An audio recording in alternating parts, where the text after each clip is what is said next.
আমি মির্জা ফখরুল ইসলাম আলমগীর সশ্রদ্ধ চিত্তে শপথ বা দৃঢ়ভাবে ঘোষণা করিতেছি যে আমি আইন অনুযায়ী বাংলাদেশের রাষ্ট্রপতি পদের কর্তব্য বিশ্বস্ততার সহিত পালন করিব। আমি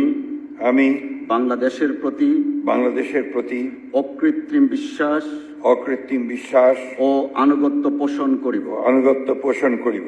আমি